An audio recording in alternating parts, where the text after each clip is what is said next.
Hey, how's it going everybody? Sinful Duck here, and welcome back to another ESO video. And today I want to take just a couple minutes to briefly go over some of my initial thoughts on some of the new things coming out with the Elder Scrolls Online Blackwood that are going to affect PvP specifically. This isn't going to cover everything, but just some of my quick initial thoughts on some of the larger topics here that are coming up. And yeah, I'll give you my thoughts, and I'd love to know what you guys think down in the comments. Do you agree with some of the things I'm saying, or do you disagree? Just let me know down below, and yeah, let's go ahead and jump right into it here. So the first major thing that they talked about was the fact that they are going to be replacing all of the game servers this year. I'm guessing that has something to do with the fact that they were acquired by Microsoft this year. So I don't know about you guys, but anybody who plays PvP knows that the performance on the PvP servers, Cyrodiil specifically, not necessarily IC too much, but the performance in Cyrodiil has been pretty horrendous for quite a long time. So the fact that they're replacing, they didn't say that they're adding more or nothing like that. I believe he specifically said that they will be replacing all the game servers. If they're changing to something like what Microsoft uses for their Xbox Live service, that's probably going to be a drastic increase in performance for us, and one that I'm personally going to welcome with open arms. So yeah, I'm very excited for the new servers. Now, to go along with that, we've also got the fact that they've mentioned that there will be another PvP test in this next update. This test sounds like what they're doing is, he said they're going to be disabling all the procs. So if you're in Cyrodiil during this test, lucky you, everybody's going to be running stat-based builds. And that's something that everyone keeps going on and on about, is the fact that they want more of a stat-based meta to come back. Personally, I don't really care all that much about that. Whether it's a stat-based meta or a proc-based meta, yes, things change and the gear that you use changes, but no matter which direction you're leaning, everybody uses kind of the same gear. I mean, if you go back to right now, everyone's using procs. You see a lot of Crimson Werewolves, things like that. If you go back a little ways, everybody running Fury and New Moon, that kind of stuff, big stat-based things. It is what it is. I'll take whichever direction it really goes, I suppose. The only thing that the proc meta really provides over a stat meta for me is that you don't have to worry about sustain as much. You can build heavy armor. So the proc meta, I think, really lends itself to the tank meta as well. So by getting rid of the proc meta, you're kind of going to be getting rid of the tank meta a bit. And combining that with one of the next topics we're going to talk about here, which is the armor bonuses and penalties, I think it could make some interesting things. So now that we've kind of segued into that here, let's talk a little bit about the armor penalties and bonuses. So here on screen, you can see a couple of the different armor penalties and bonuses that they're implementing into the game. It looks like we still have access to all the current passives for the armor types that we have right now. They're just adding in these passive bonuses based on how many pieces of each set you have. So if you're wearing all light armor, you're going to be more resistant to magic damage. You're going to deal a little more magic damage, but you're going to be more susceptible to physical damage. And heavy armor is in turn going to be exactly the opposite. If you're wearing heavy armor, you're going to be more resistant to physical damage, but you're going to take more magical damage. Now, I feel like on paper, maybe that's a good idea. But for those two specifically, medium, I think, is probably in a decent spot for the bonuses that they've got there. But I'm hoping that they do a little bit of a rework on the light and heavy before this comes out, because let's think about this. If you're in light armor versus heavy, I like the fact that you're going to do more magic damage. You're going to be more resistant to magic damage. That's great. It really helps incentivize using light armor. That's fantastic, because right now no one's really using light armor.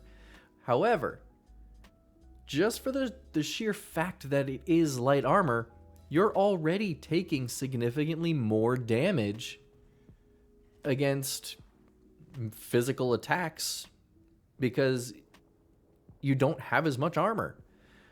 Now, on top of that, they're also adding a bonus to the amount of damage you take. So, for example, if you're doing a 5-1-1 light setup, you're already squishy because you're in light armor, but now you're taking 5% more damage just because you're wearing light armor. So if you're in a stamina meta, running light armor is going to be insanely difficult. So I don't like that. It's kind of incentivizing almost that if you're in a stamina meta like we are right now, I would say the vast majority of players are running stamina builds. If we're in a stamina meta like we are right now, it's kind of pushing you to have to play stamina or to play heavy armor as a Magicka user. And I'm running a heavy armor build on my Magicka Warden right now, so that's fine. But I'd like to be able to do a light armor build and actually compete with a lot of these stamina classes. And at the moment, we can't. Now, the patch notes and the PTS come out very shortly here, like in the next couple hours. So hopefully there's some changes in those patch notes, and some of my concerns will be taken care of, but we'll just have to wait and see. All right, and that brings me into the last topic I want to talk about here, which is the new CP system. I'm sure you guys have probably been bombarded with videos talking about the new CP system, but I want to touch on it just a little bit, very briefly. There's a ton of info out there. I'm not going to dive deep into it. You can go watch some of the other videos. I'm sure people like Allcast or Hack are going to have some really in-depth videos on that. But I want to focus more on the PvP lane for all of this.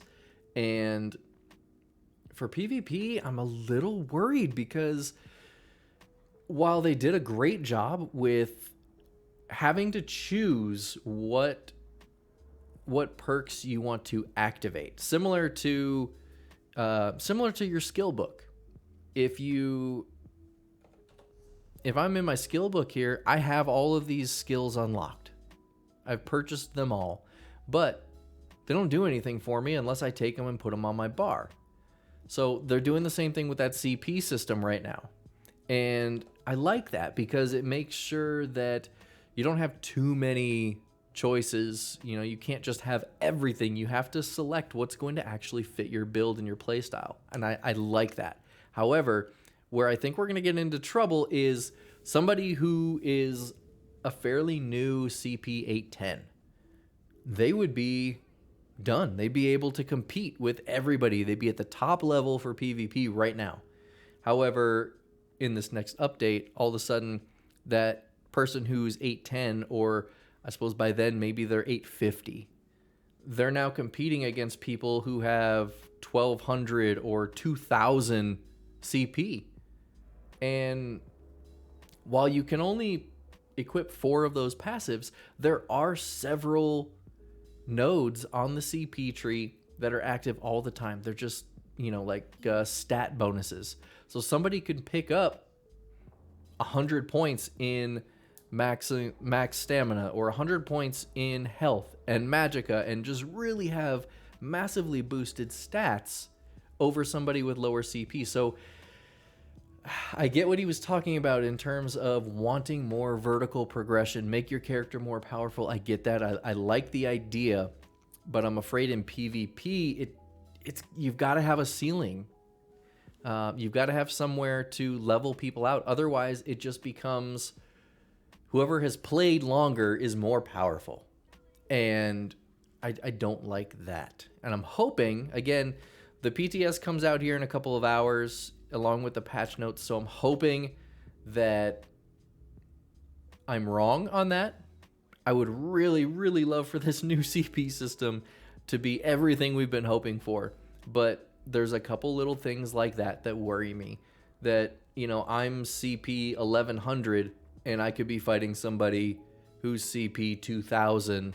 Or I know way back in the day, there was people that got up to 3,000, 3,600. There was people that did exploits to get there. I don't know if those people still exist or if those accounts still exist.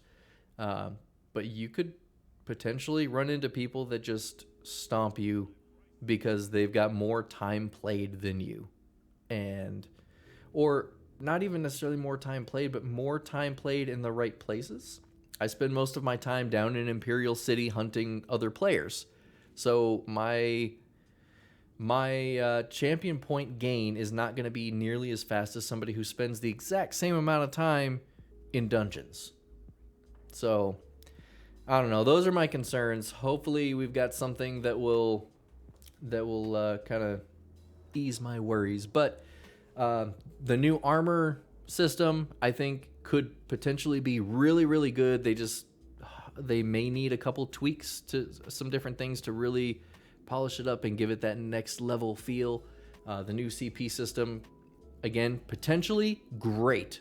Also potentially devastating for PvP. We'll have to see which direction they go with it. But the new servers, I don't see how it could get worse. So hopefully the new servers are a huge increase for us. But that's all I got for now. Let me know down in the comments, how do you feel about the new CP, how it relates to PvP? And same with the armor buffs, the new armor, the penalties thing. Let me know down below. Subscribe if you haven't already for more ESO content. And until next time, guys, take it easy.